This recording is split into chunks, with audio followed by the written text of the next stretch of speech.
नमस्कार दोस्तों, चलिए नेक्स्ट टॉपिक पे आते हैं हमारे अर्थ समिट। ठीक है, ये 1992 में रियो डी जेनेरियो में हुआ था। रियो डी जेनेरियो, कुछ तो ऐसा स्पेलिंग है। ओके, जो भी है कोई फर्क नहीं पड़ता। जी है शायद, ऐसे है। Okay, this was earlier the capital of Brazil. Brazil का कैपिटल हुआ करता था। ठीक है, फिर इसको चेंज करके ब्राजीलिया कर दिया गया। ये सब ब्राज़ील के मैपिंग में मैंने डिस्कस किया हुआ है अच्छे तरीके से, तो वहाँ पे भी आप लोग देख सकते हैं। ये सब जो छोटा मोटा ज्ञान दे रहा हूँ। इसके अलावा रियो समिट या फिर अर्थ समिट की जो बात करते हैं, तो ये क्या है, ये इसको आप कह सकते हैं कि ये आपका इकोलॉजी एंड एनवायरनमेंट का बेस है। इसी से शुरू होती है सारे के सारे आपके कन्वेंशंस वगैरह जितने भी है, वो सारे के सारे इसी से शुरू होते हैं। ओके, इससे पहले भी कुछ इवेंट्स हुए थे, उतना रेलेवेंस के नहीं है, लेकिन फिर भी मैं आप लोगों को दिखा देता हूँ। देखिए, इससे पहले सबसे पहले हुआ था 1972 में आपका स्टॉकहोम कन्वेंशन, स्टॉकहोम कॉन्फ्रेंस। ठीक है, स्टॉकहोम कॉन्फ्रेंस ने फर्स्ट टाइम ऐसा एक बेंचमार्क बनाया, एक ऐसा मीटिंग का एक अड्डा बनाया, जिससे जहाँ पे काफ़ी सारे जो इंटरनेशनल क्या बोलते हैं प्लेयर्स थे, मतलब जितने भी कंट्रीज हैं, उन लोग आए वहाँ पे। उन लोगों ने बातें की, किससे रिलेटेड बातें की, एनवायरनमेंट से रिलेटेड। ओके, कि एनवायरनमेंट ख़राब हो रहा है, हम लोग को ठीक करने की ज़रूरत है, हम लोग को इसको बचाने की ज़रूरत है। तब तक सबके दिमाग में बस और बस एक ही चीज़ थी, इकोनॉमी। ठीक है, सब लोग इकोनॉमी और क्या बोलते हैं वॉर डिफेंस इसी के पीछे पड़े हुए थे। लेकिन आप लोग देख सकते हैं कि 1972 का पीरियड मतलब क्या, कोल्ड वॉर चल रहा है। ठीक है, कोल्ड वॉर वगैरह सब कुछ डिस्कस किया गया है आपके हिस्ट्री के प्लेलिस्ट में, आप लोग उसको देख सकते हैं। तो कोल्ड वॉर चल रहा है, कोल्ड वॉर के दौरान आप लोग ने इस मतलब इवेंट को बुलाया गया फॉर द एनवायरनमेंट से रिलेटेड। ओके, एनवायरनमेंट से रिलेटेड था। तो कोई तो इतना भी इंटरेस्ट तो किसी को था ही नहीं। क्यों? क्योंकि सबके इंटरेस्ट किस में आ रही थी, आपको डिफेंस से रिलेटेड, आपके इकॉनमी से रिलेटेड, आपके आर्म्स एंड अम्युनिशन से रिलेटेड जो चीज़ें थी उसमें सबको इंटरेस्ट था। तो इतना कुछ मतलब यहाँ से आउटकम बाहर कुछ बढ़ के आया नहीं। ठीक है, but it was since the first one of the first UN का कॉन्फ्रेंस था, that is why it is recognise as such कि ये पहला कॉन्फ्रेंस था। ठीक है, इस कॉन्फ्रेंस का नाम था United nation conference on human environment, हाँ, ह्यूमन एनवायरमेंट इन स्टॉकहोम। ठीक है, दिस वाज द फर्स्ट आपका जो आपका कॉन्फ्रेंस कराया गया था। उसके बाद 1987 में काफ़ी सारी बातचीत करने के बाद, 1985 में पहले बताया था, यहाँ पे लिखा हुआ नहीं है, बताया था। 1985 में एक वियना में कन्वेंशन किया, वियना में कॉन्फ्रेंस किया जाता है। वहाँ से एक वियना कन्वेंशन आता है जो कि ओजोन डिप्लीशन को बचाने के लिए आता है। ठीक है, ओजोन डिप्लीशन को बचाने के लिए, ओजोन लेयर के बारे में काफ़ी पता चल गया था उस समय तक कि ओजोन लेयर जो है वो काफ़ी हद तक तबाह हो चुका है, ख़राब हो चुका है, और ऐसे ही चलता रहा तो पूरे वर्ल्ड में मतलब सिर्फ और सिर्फ global warming and ozone layer की वजह से काफ़ी सारे कैंसर, स्पेशली जो आपकी ल्यूकोडर्मा या फिर जिसको कहते हैं स्किन कैंसर जिसको कहा जाता है, उसके होने के चांसेस बहुत ज़्यादा बढ़ जाएंगे। दैट इज़ वाई ये हुआ कि ओजोन लेयर को बचाना चाहिए हम लोग को। ओजोन लेयर की वजह से काफ़ी सारे इश्यूज वगैरह पैदा हो रहे थे, मतलब ओजोन लेयर के डिप्लीशन की वजह से। ओके, तो 85 में वियना में एक कॉन्फ्रेंस कराया गया और उससे वियना कन्वेंशन निकल के आया। ठीक है, उसी का 2 साल के बाद एक फॉलोअप लिया गया आपके मॉन्ट्रियल में। मॉन्ट्रियल का कनाडा में। ठीक है, कनाडा के मैपिंग में मैंने दिखाया हुआ।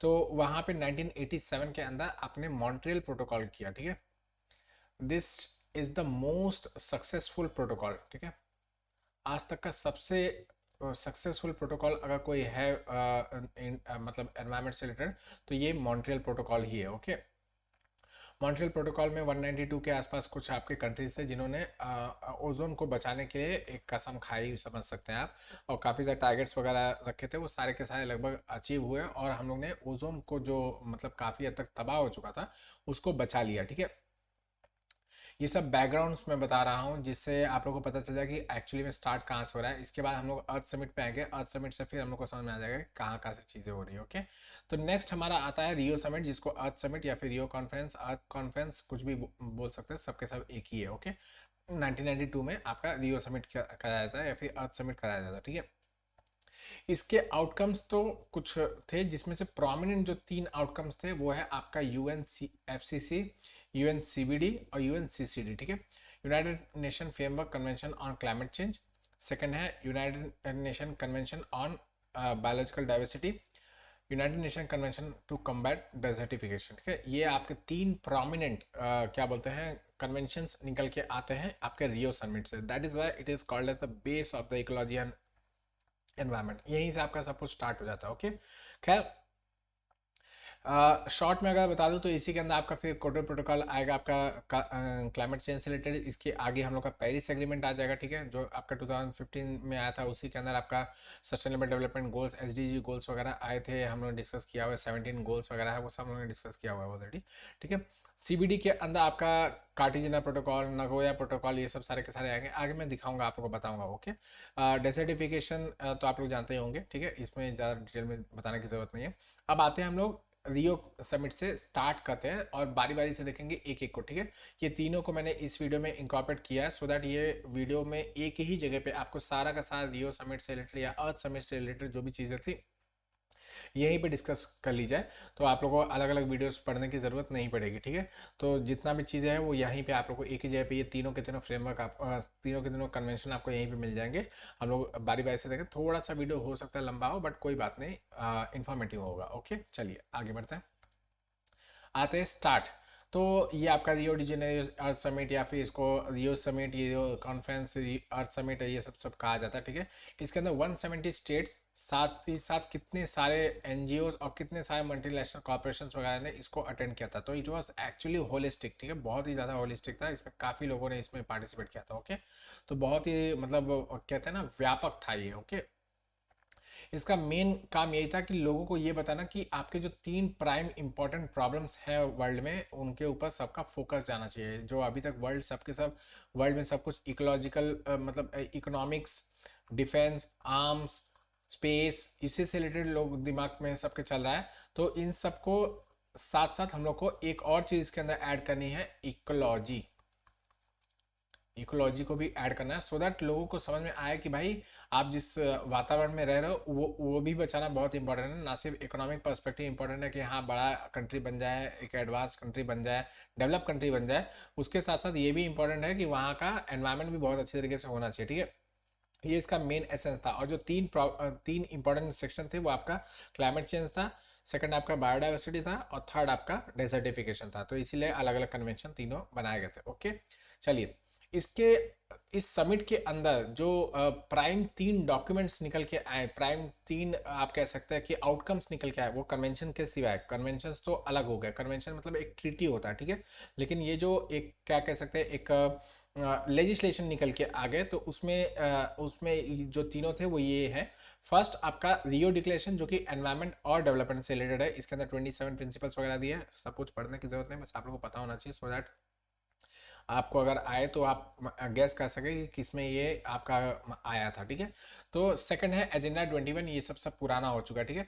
तो इसके अंदर नॉन बाइंडिंग एक्शन प्लान दिए गए थे जिससे हम लोग सस्टेनेबल डेवलपमेंट की तरफ जा सकते हैं। ओके, नेक्स्ट है फॉरेस्ट प्रिंसिपल। तो इसमें वही है कि फॉरेस्ट को किस तरीके से हम लोग सस्टेनेबिलिटी बनाते हुए, मतलब सस्टेनेबल यूज करते करते फॉरेस्ट्री को भी यूज़ करते रहे और आप मतलब फॉरेस्ट का भी यूज़ करते रहे और सस्टेनेबल जो डेवलपमेंट है उसको भी कोई हानि ना पहुंचे। समझ में आ रहा है? मतलब आपका फॉरेस्ट जो है वो आज आपके लिए, आप उसको मतलब एक्सप्लॉइट तो करो अपने यूज़ के लिए, उसका यूज़ भी करो, लेकिन उसके साथ साथ वो अगले फ्यूचर जनरेशन के लिए भी अवेलेबल हो, इसका भी कुछ जुगाड़ आप लोग करके छोड़ो।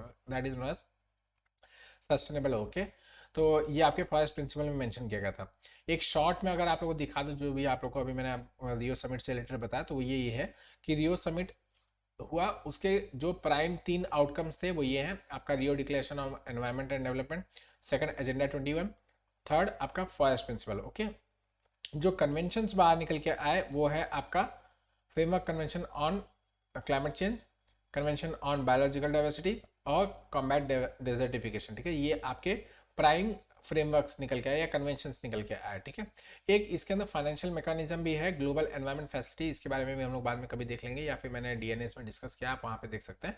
But we will take, don't worry, सारा का सारा इसके अंदर डिस्कस कर लेंगे। एक छोटा सा ही वीडियो होगा, मेरे ख्याल से 5-6 मिनट का वीडियो होगा, बना लेंगे। ओके, या 2-4 टॉपिक्स क्लब करके बना लेंगे। ओके, तो this was all in the आपका क्या बोलते हैं रियो समिट। रियो समिट में ये सारी की सारी चीज़ें आई थी। इसके अंदर ये सब चीज़ें आप लोगों को पढ़ने की जरूरत है, कैसे बनाया, कैसे अचीव करना है, कैसे उसका, वो सब कोई फर्क नहीं पड़ता, ये सब याद नहीं रखेंगे।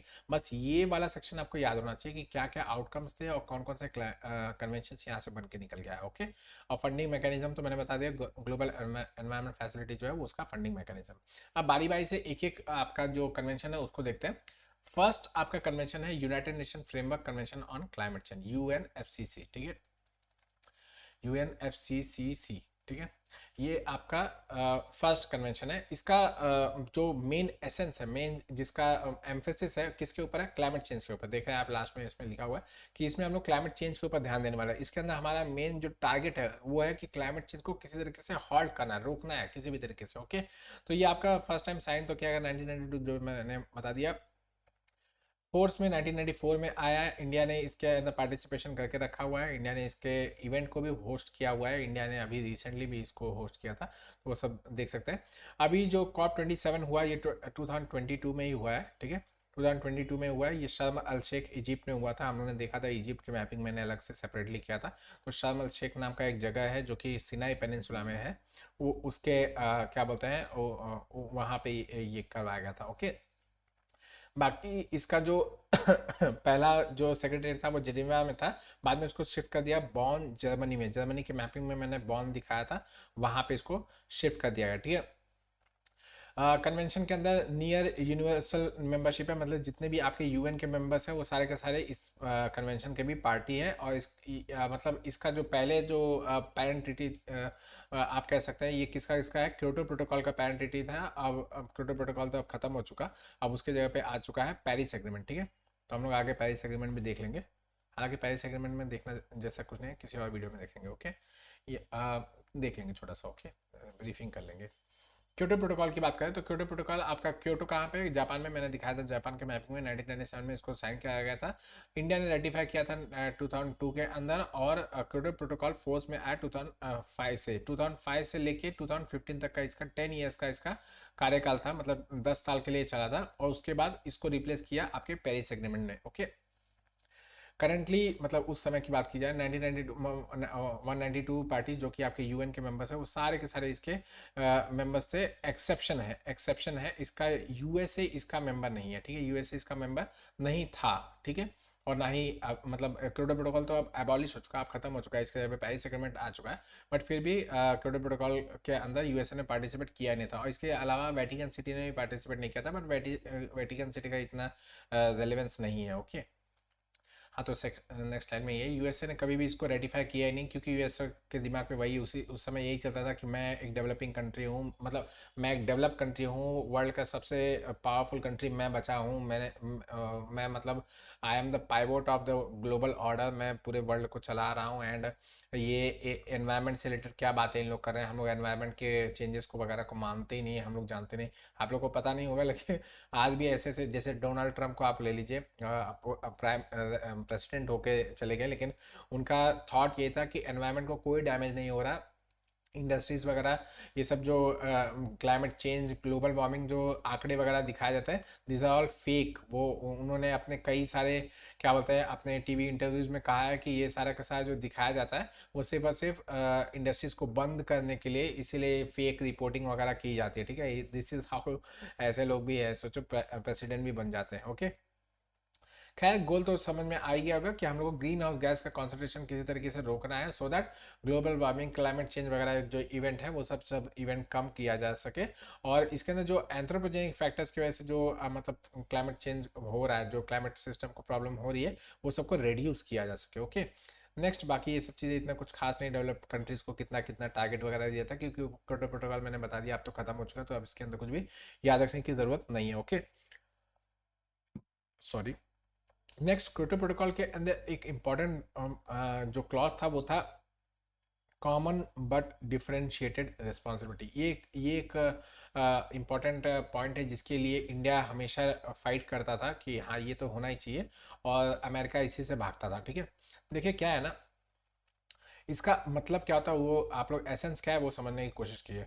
कॉमन बट डिफरेंशिएटेड रिस्पॉन्सिबिलिटी का मतलब ये है कि क्लाइमेट चेंज तो हो रहा है, ठीक है, क्लाइमेट चेंज तो हो रहा है, ग्लोबल वार्मिंग भी हो रही है, लेकिन सबको इफेक्ट करिए, ठीक है, सबको इफेक्ट करिए, चाहे वो डेवलपिंग कंट्री है, चाहे डेवलप कंट्री है, चाहे अंडर डेवलप कंट्री है या पुअर कंट्री है, सबको इफेक्ट कर रहा है आपका क्लाइमेट चेंज और ग्लोबल वार्मिंग, किसी ना किसी रूप में तो इफेक्ट कर ही रहा है, ठीक है।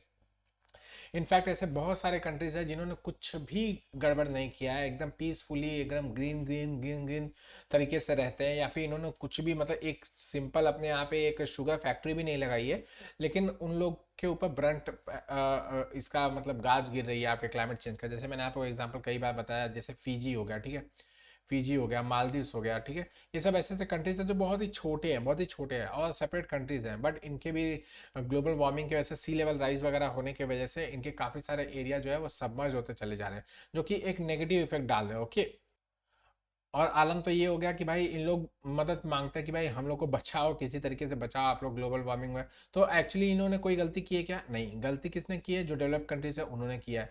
तो इसका मतलब ये कहा जाता है कि भाई कॉमन बट डिफरेंशिएटेड रिस्पॉन्सिबिलिटी का मतलब ये कहा जाता है कि जो ग्लोबल वार्मिंग या क्लाइमेट चेंज हो रहा है इसमें सबका रोल है, ठीक है, सबका रोल है, बट डिफरेंशिएटेड रिस्पॉन्सिबिलिटी है।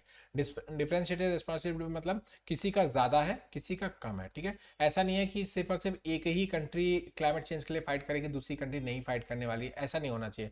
मतलब ऐसा नहीं होना चाहिए कि हाँ डेवलप कंट्रीज ने सारे के सारे मतलब क्लाइमेट चेंज या ग्लोबल वार्मिंग के जो मेन कॉज है वो तो डेवलप कंट्रीज हैं, तो उन्होंने अगर किया है तो सारा का सारा भुगतान भी वही करें, बाकी डेवलपिंग कंट्रीज और ज़्यादा डेवलपमेंट करें और ज़्यादा धुआं वगैरह छोड़े और गंदगी वगैरह फैलाए, ऐसा नहीं होना चाहिए। इसका मतलब ये है कि सब लोग कंबाइंडली कॉमनली इसको टैकल करने की कोशिश करेंगे, बट डिफरेंशिएटेड रिस्पॉन्सिबिलिटी होगी, मतलब आपके जो डेवलप कंट्रीज है उनकी रिस्पॉन्सिबिलिटी थोड़ा सा ज़्यादा होगी as compare to developing countries या फिर अंडर डेवलप कंट्रीज। ओके, तो this is the important clause जिसके लिए इंडिया हमेशा फाइट करता है, एंड इसी की वजह से यूएसए ने इसको क्या बोलते हैं साइन भी नहीं किया था कि भाई मेरे ऊपर ज़्यादा बर्डन पड़ जाएगा। ओके, ये ओनली ग्लोबल ट्रीटी है जो कि बाइंडिंग लिमिट्स पैदा करती है आपके ग्रीन हाउस गैसेस के एमिशंस के ऊपर। खैर अब तो ये खत्म हो चुका तो इतना रेलेवेंस का नहीं है।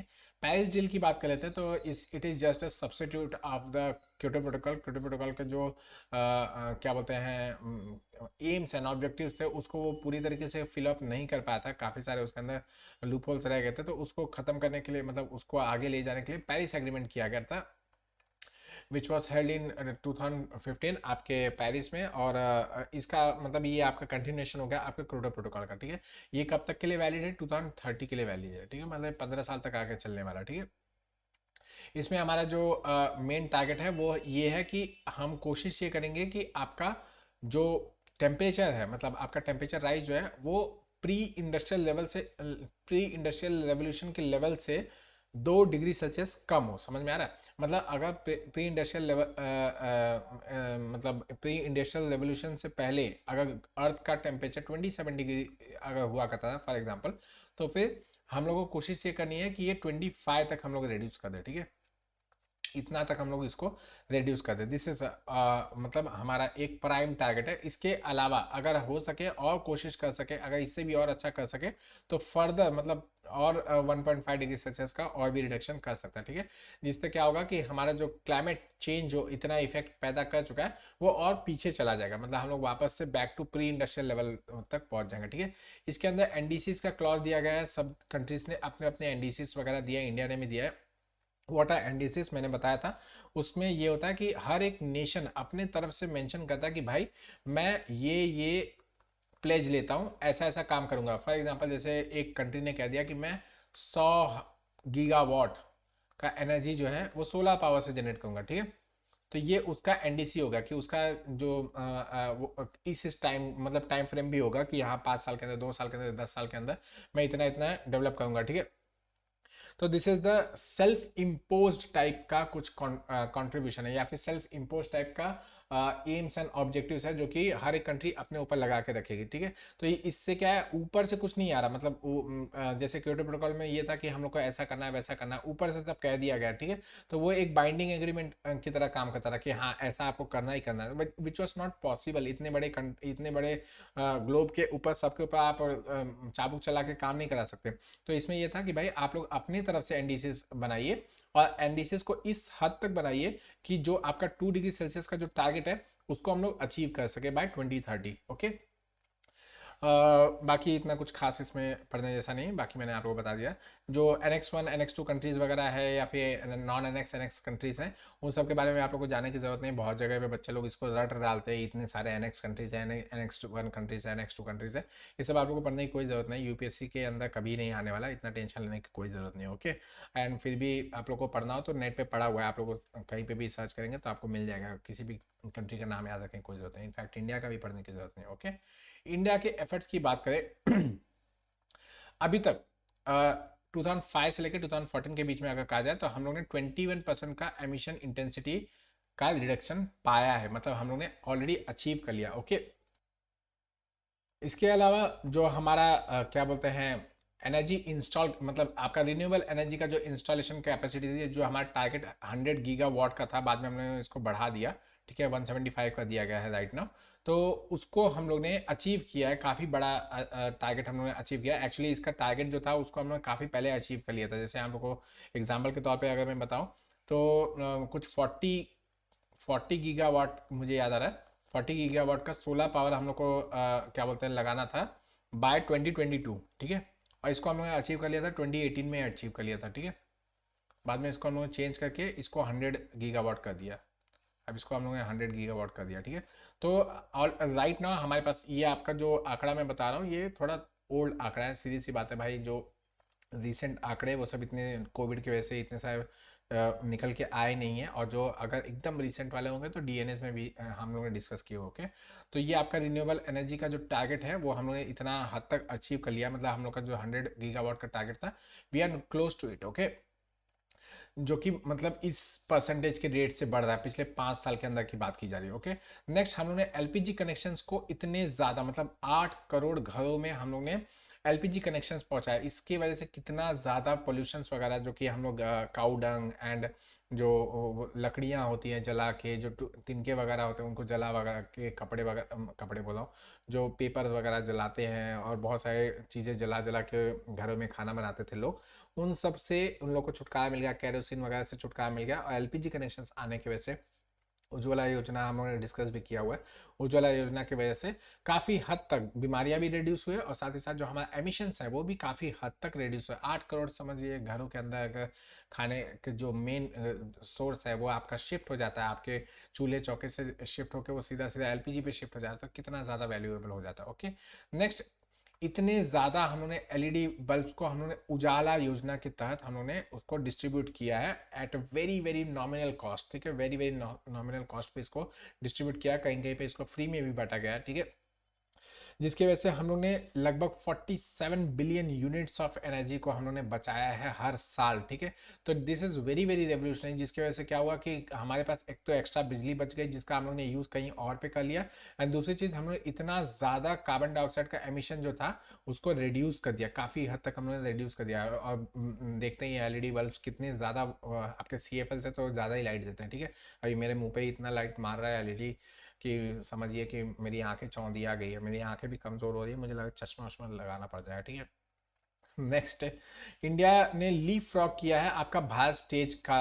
अगर बात की जाए तो भारत स्टेज हमारे यहाँ पे फोर्थ चल रहा था, ठीक है, हमारा भारत स्टेज फोर्थ चल रहा था, और फिर हम लोग का टारगेट ये था कि 2024 से हम लोग भारत स्टेज सिक्स अडॉप्ट करने वाला, ठीक है, हम लोग भारत स्टेज सिक्स अडॉप्ट करने वाले थे 2024 से, बट गवर्नमेंट ने क्या किया कि इसको ये कहा कि जो आपका भारत स्टेज 5 है उसको हम लोग स्किप कर देंगे, ऑल टुगेदर पूरी तरीके से स्किप करेंगे, और अप्रैल 2020 से ही हम लोग भारत स्टेज सिक्स पे शिफ्ट कर गया, ठीक है, हम लोग ने एक पूरा का पूरा स्टेज ही गायब कर दिया, ठीक है।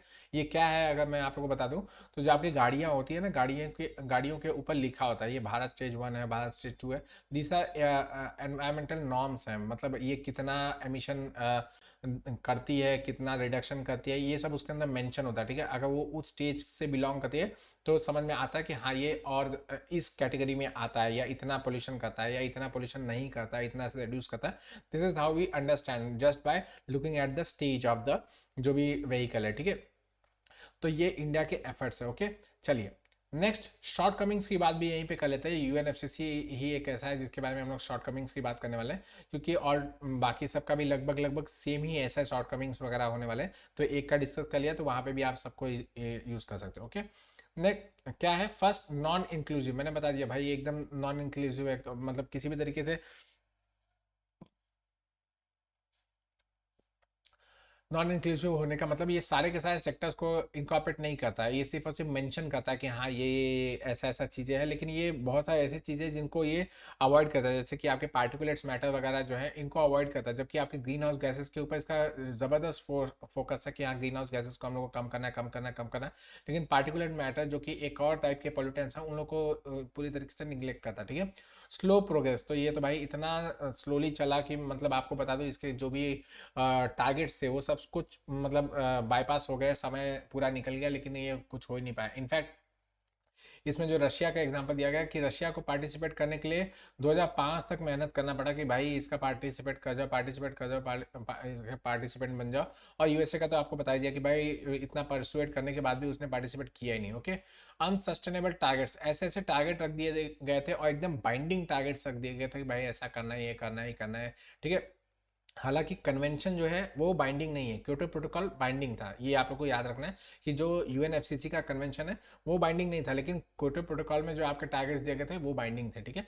तो ये अनसस्टेनेबल था, मतलब कोई मतलब लॉजिक नहीं है, बस ऐसे बता दिया गया कि वर्ल्ड को ऐसे ऐसे करना चाहिए, इतना 2% का रिडक्शन करना चाहिए, 3% का रिडक्शन। तो ये करने का कोई रास्ता, कोई आउटकम, कोई वे आउट कुछ दिया नहीं गया था, कुछ टेक्नोलॉजी ट्रांसफर या कोई रास्ता वगैरह नहीं बताया गया था। सिंपली बस मेंशन कर दिया गया कि हाँ आपको 2% तक का रिडक्शन करना है। तो it was not sustainable, okay.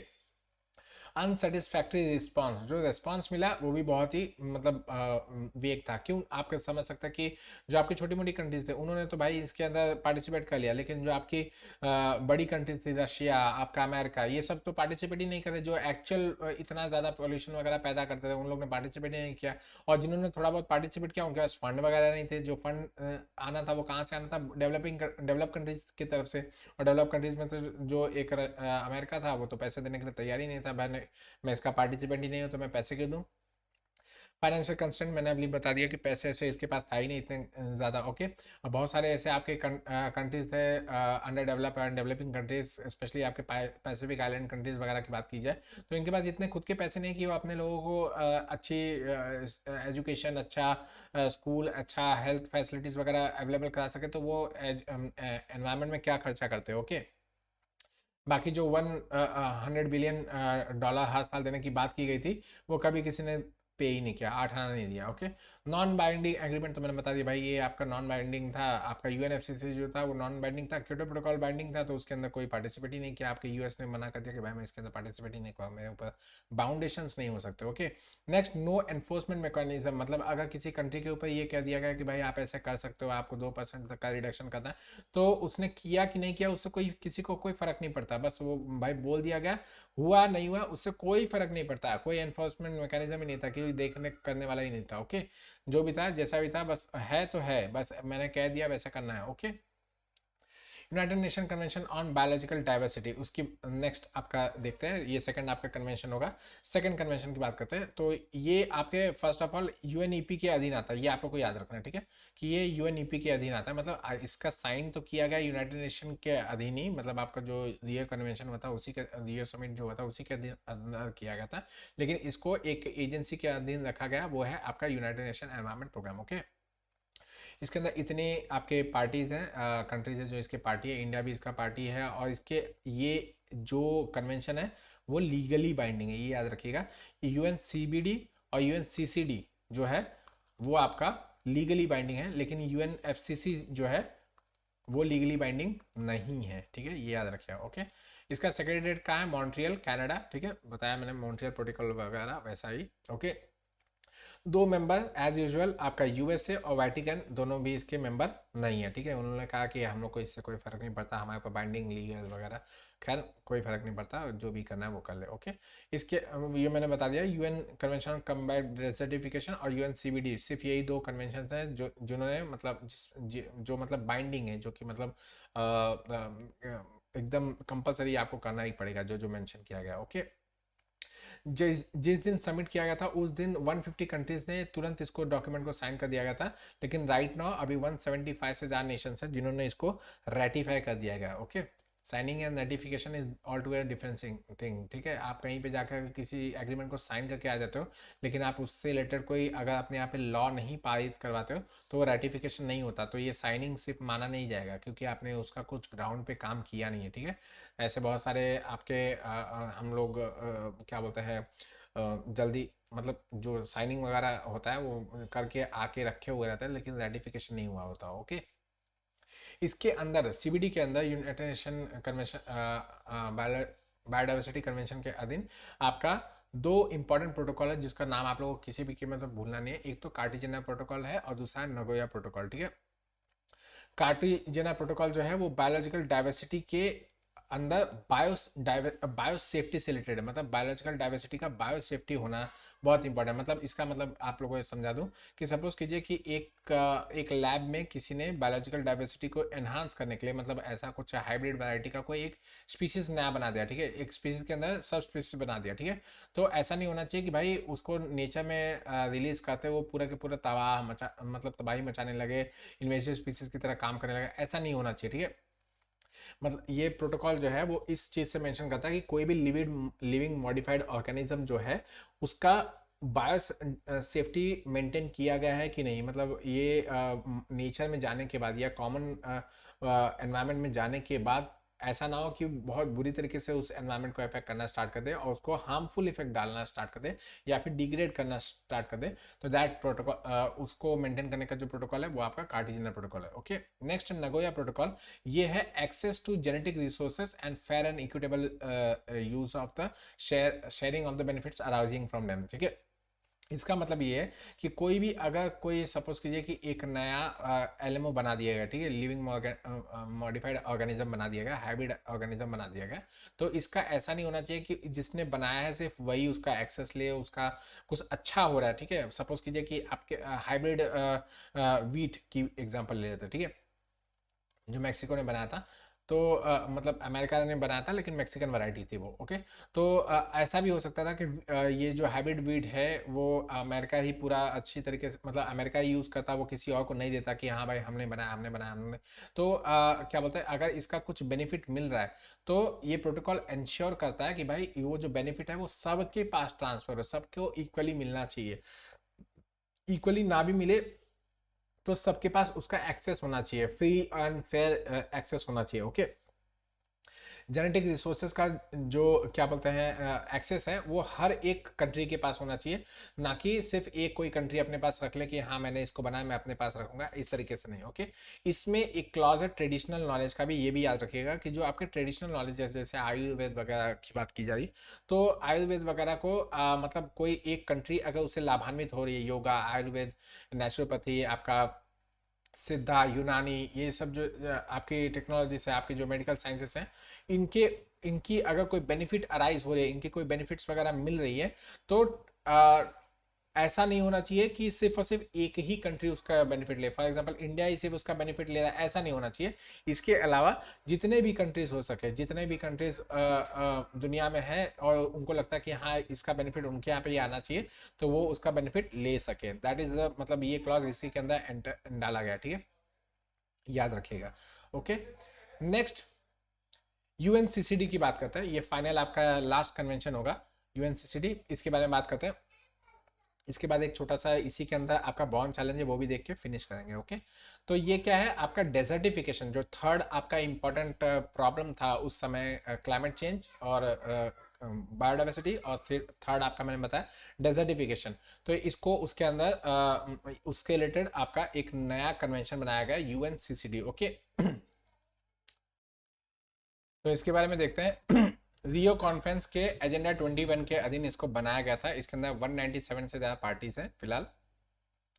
Next thing, हर 2 साल पे इसका एक कॉप ऑर्गेनाइज किया जाता है। 14 जो इसका 14th कॉप था वो 2019 में ही ऑर्गेनाइज किया गया था, तो हर 2 साल पे होता है। तो ऐसे आप लोग समझ सकते हैं कि 2019 में हुआ, फिर 2020 और 21 तक हम लोग इसके क्या बोलते हैं चेयरमैन थे या प्रेसिडेंट थे, जैसे भी आप लोग समझ सकते हैं। तो वी वेदर मतलब आपका जो प्रेसिडेंट थे वो हम लोग ने 2021 तक हम लोग ने रखा था अपने पास, ओके। तो अभी रिसेंट इवेंट है तो आप लोग को पता भी होना चाहिए, ओके।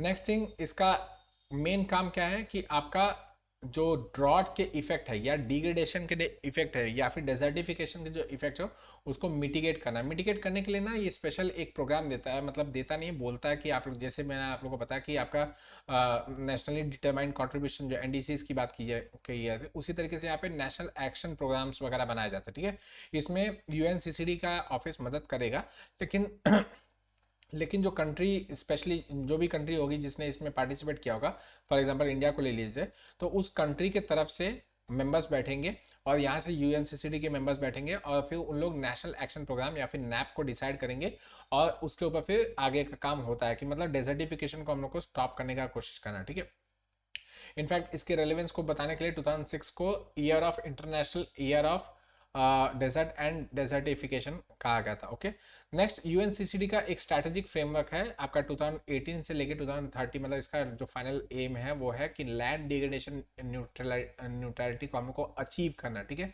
लैंड डिग्रेडेशन न्यूट्रलिटी या एलडीएन जो है, इसका मतलब ये होता है कि जो लैंड है जो भी आपके पास लैंड है उसकी अब जो डिग्रेडेशन की प्रोसेस है ना वो हॉल्ट हो जानी चाहिए। इससे ऊपर जा सकता है, मतलब ये और अच्छा हो सकता है, अपग्रेड हो सकता है, लेकिन डिग्रेडेशन जो होनी चाहिए वो बंद हो जानी चाहिए। अब इसका जो स्टेज पे रीच कर चुका है, इस स्टेज से नीचे नहीं जाना चाहिए, ऊपर की तरफ जाएगा तो कोई दिक्कत नहीं। ओके, तो इसके अंदर 3 आपके प्राइम एम है। फर्स्ट है restoration of productivity of degraded land, जो डिग्रेडेड लैंड है उसका प्रोडक्टिविटी को हम लोग को रिस्टोर करना है। नेक्स्ट, जो पीपल उस लैंड के ऊपर डिपेंडेंट है उनकी लाइवलीहुड को एनहांस करना है। ओके, नेक्स्ट, अगर ड्रॉट्स अगर उस एरिया में आते हैं तो वल्नरेबल पॉपुलेशन को कम से कम उसका इफेक्ट हो या उसका जो डेजर्टिफिकेशन का जो इफेक्ट है वो कम से कम हो, इसकी हम लोग को कोशिश करनी है। ठीक है, ये आपके स्ट्रैटेजिक फ्रेमवर्क में मेंशन किया गया, ये 3 पॉइंट आप लोगों को पता होना चाहिए। ओके, नेक्स्ट, ये आधा जो आपका यूएनएफसीसी है और यूएनसीबीडी के साथ मिलके आपका काम करता है। ऐसा नहीं है कि मतलब तू अलग काम कर मैं अलग काम कर, सब मिलके काम करते हैं।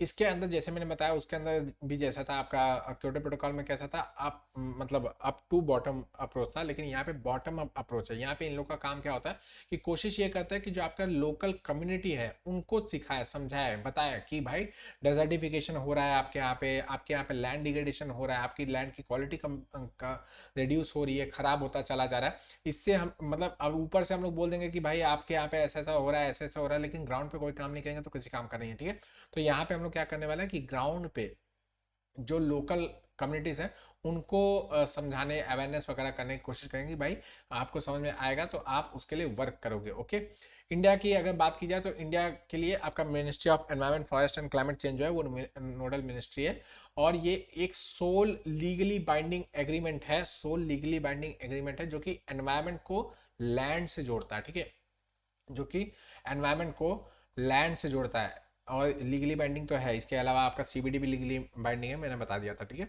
इसके आपका जो ये आपका सीसीडी वाला जो आपका कन्वेंशन है वो किसी लैंड को जोड़ने की कोशिश करता है, किससे, आपके एनवायरनमेंट के चेंज से रिलेटेड। ओके, कॉप 14 जो किया गया था वो आपका न्यू दिल्ली में किया गया था, इसका theme restore land sustain future ये था। ओके, हम लोग ने 2019 से लेकर 2021 के लिए कॉप की प्रेसिडेंसी ली थी चाइना से। ओके, खैर उतना कुछ याद रखने की कोई जरूरत नहीं।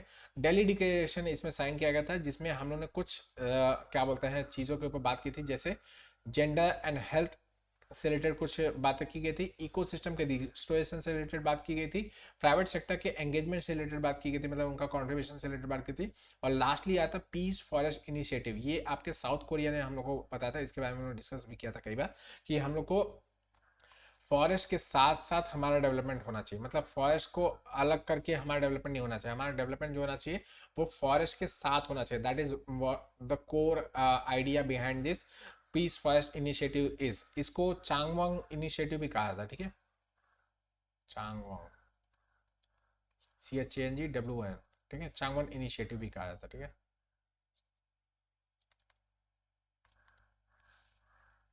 इंडिया ने इसके अंदर एक अपने आप को एक क्या बोलते हैं टारगेट दिया है। एक्चुअली बॉन्ड चैलेंज का टारगेट है, तो मैं आप लोगों को बॉन्ड चैलेंज के बाद बताने वाला, तो उसमें समझ में आ जाएगा।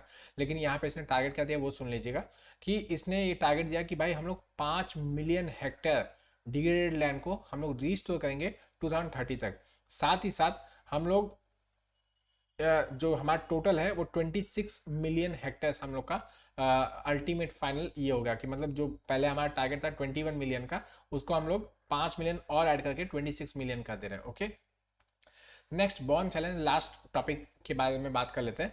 बॉन्ड चैलेंज क्या है? ये बॉन्ड पहले तो मैंने बता दिया कि आपका जर्मनी में है बॉन्ड, ठीक है। वहाँ पे एक उन लोग ने आप मतलब एक जर्मन सरकार और आईयूसीएन ने मिलके एक टारगेट रखा है, एक चैलेंज रखा है। इंटरनेशनली कोई भी इसका पार्टिसिपेंट बन सकता है, एनजीओ वगैरह भी बन सकती है, कोई भी प्राइवेट अथॉरिटी वगैरह भी बन सकती है। तो इसके अंदर हमारा जो मेन टारगेट है मतलब ये है कि 150 मिलियन हेक्टेयर का जो डिग्रेडेड और डिफॉरेस्टेड लैंडस्केप है उसको हम लोग 2020 तक जो बीत चुका उस उतना हम लोग को रिस्टोर करना है। और उसके आगे हमारा टारगेट होगा 350 मिलियन हेक्टेयर, जो कि हम लोग को 2030 तक रिस्टोर करना है। मतलब ये इसके अंदर 200 और ऐड हो जाएगा, ठीक है। ऐसा नहीं कि 150 प्लस 350 ऐसे करके नहीं है, ये 150 और उसी के अंदर अंदर 200 और ऐड करके 350 मिलियन हेक्टेयर बाय 2030। ओके, तो गवर्नमेंट ऑफ जर्मनी और आईयूसीएन ने इसको 2011 में इसको क्या बोलते हैं लॉन्च किया गया था। और फिर बाद में इसको न्यूयॉर्क डिक्लेरेशन ऑन फॉरेस्ट जो कि 2014 में किया गया था, इसके ऊपर यूपीएससी ने क्वेश्चन भी पूछा था। ये इसके थ्रू इसको इंटरनेशनल एंडोर्समेंट मिल गया और इसी के अंदर इंडिया ने अपना पक्ष रखा कि हम लोग भी इसके अंदर प्लेज करते हैं, ठीक है। हम लोग ने क्या प्लेज किया है वो यहाँ पे मेंशन किया गया कि हम लोग ने प्लेज किया कि 13 मिलियन हेक्टेयर का डिग्रेडेड और डिफॉरेस्टेड लैंड को हम लोग रीस्टोर करेंगे बाय 2020 जो बीत चुका है। और आपका 8 मिलियन हेक्टेयर उसके अंदर और ऐड करके मतलब 21 मिलियन का जो हम लोग टारगेट अभी मैंने जो बताया आप लोग को 21 प्लस 5 वाला 26 हो जाएगा। तो 21 मिलियन हेक्टेयर का जो लैंड है वो हम लोग 2030 तक हम लोग करने वाले हैं, ठीक है। बाकी और कुछ इसके अंदर जाने की जरूरत नहीं है। इनिशियली जो प्रोजेक्ट फेज में मतलब पायलट फेज में जो लिया जा रहा है वो आपके 5 स्टेट्स हैं, हरियाणा, मध्य प्रदेश, महाराष्ट्र, नागालैंड, कर्नाटका। इतना भी डीप में जाने की जरूरत नहीं है, जो बहुत चैलेंज है उतना पढ़ लिया तो बहुत है। ओके, चलिए इसी के साथ वाइंड अप करता हूँ। आप लोग से कल फिर मुलाकात करूंगा लगभग इसी टाइम पे, तब तक ऐसे पढ़ते हैं। थैंक यू मैच, चलिए बाय।